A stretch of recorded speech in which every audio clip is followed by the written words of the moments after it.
All right, 5.2, graphing two inequalities and ideating good answers.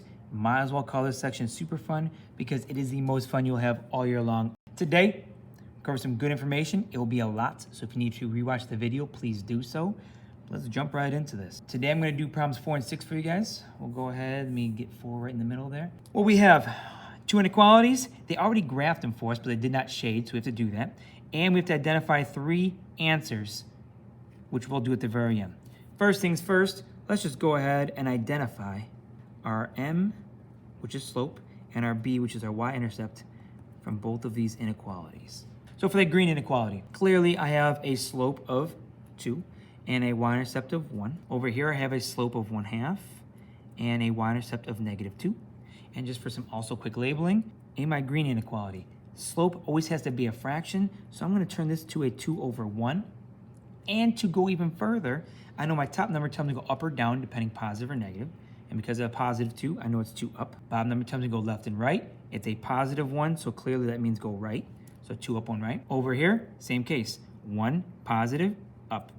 2 is positive, right. Now knowing all this info, I can now identify which line is which. Let's take this dotted line first. And notice, no equal to sign on this inequality, no equal to sign on this inequality, and both are dotted, which is also good information to know. But this line has a y-intercept of a +1. Definitely matching with my green inequality. And just double check, am I going 2 up, 1 right? Well, let's see here. 2 up, 1 right on the line, 2 up, 1 right on the line. Perfect. So this green inequality matches over here. And actually, I'll throw a little green on this line there, which by process of elimination, I know this has to be my orange line. And just to prove it to you guys, it has a y-intercept of -2. Well, let's see here. It does touch the y-axis at -2. And my slope is 1 up, 2 right. It is going 1 up, 2 right. It's on the line again. 1 up, 2 right. It's on the line again. Perfect. So now let's talk shading.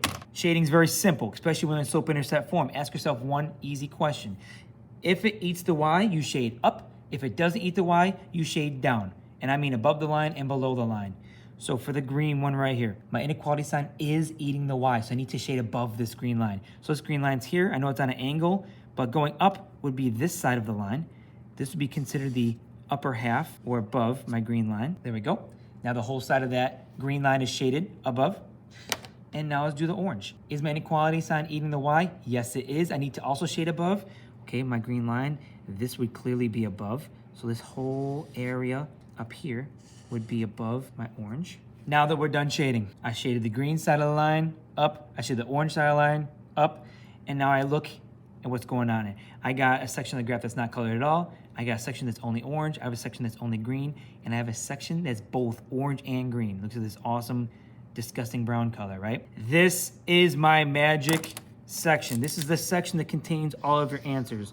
Whenever you guys do these systems, the overlapping shaded regions contain all of your answers. That is the special super secret area where if you pick 3 dots, I'm just gonna put 3 dots anywhere, I don't care. As long as you're on this side, they will be answers and solutions to both inequalities. If you don't pick a dot inside of the overlap, it will not satisfy both inequalities or both at all, who knows, and they'll be wrong. So I picked 3 dots inside of this overlapped shaded region. Those are my 3 answers. Let's figure out what they are. This dot is gonna be -1 and 4. I know it's kind of hard for you guys to see now because it's kind of colored in, but you can trust me on these. This dot is at -3, 1, and this dot is at -3, -2. And there we go, we're done. And again, you can pick any 3 dots you want. Any dots inside of this weird shaded, double shaded region, those would be correct answers. Awesome, let's move on. For 6, we have to do both of these things. We need to actually graph and then shade. Up here, we just had to shade and then identify. We're going to graph, shade, and then also, I guess, identify, so all 3 things. So here we go, for my green one. Holy crap, there's no number in front of that x, just a negative sign. Well, I remember that if there's no number in front of a variable, there's actually a 1 there because there's 1x. So it's a -1. And again, slope always likes to be a fraction, so we'll put it over 1. And my y-intercept is a +1. For my orange inequality, again, there's no number in front of that x, but I do know when there's no number in front of a variable, there's actually a 1 hiding out there because there's actually 1x present. So my slope is gonna be a 1. It likes to be a fraction, so I'll put it 1 over 1. And my b, my y-intercept, is going to be 3. You can label these. Top number goes up and down. If it's negative, you go down. And one's positive, so one right. Over here, this one's positive, so up. This one's positive, so right. And now I can graph. Here we go. Let's do the green first. I start on my y-axis. I go to 1. I put a dot. I'm going to go 1 down, 1 right. 1 down, 1 right. 1 down, 1 right. If I want to go backwards, I can go the complete opposite. 1 up, 1 left. Up and left. And because there's an equal to underneath this inequality sign, I'm going to connect these dots with a beautiful, solid line. I'm gonna throw a little bit of green on there, that way you guys know that was that inequality. For my orange, I have to start at a positive 3 on my y-axis, so the dot right there. I need to go 1 up, 1 right, 1 up, 1 right. And if I want to put more dots, I can go backwards. So I'm gonna go down and left, which is the opposite, down and left. It has equal to on the inequality sign. So again, I'm gonna use a beautiful solid line right there. Gorgeous, just gorgeous. I'm gonna put a little bit of orange there. I now have both my inequalities graphed. Now we must shade. Let's do the green first. Well, when I look at this, my inequality sign is not eating the variable in this green case. It is opening up away from the variable, so it's not eating it.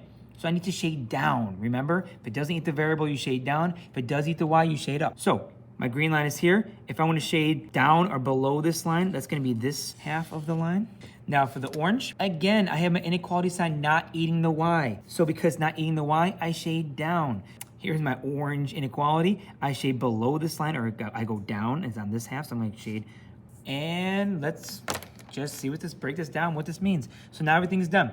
I got a section that's completely untouched. I got a green only section, a orange only section, and I got this nice, beautiful, ugly brown, orange and green shade that overlapped. And I'm gonna trace this in purple here. This, again, is my magical section that if I pick points from anywhere inside that region, it will give me answers that satisfy both inequalities. So let's just pick 3 random dots. Let's do a dot here, do a dot there, and here. I guess I only needed 2, but whatever, right? So -4, -4. This one's at -1, -2. And this one is at 1, -1. So even though we had to give 2, I gave 3 because, I'm a tryhard. But there we go. We're done, guys. Graph your line, use shade. You can do both of them on the same exact graph. You'll get this magical double lapped shaded region. That'll give you all your answers. Hope you guys had as much fun as I do. Have a great day. Stay healthy. Stay safe.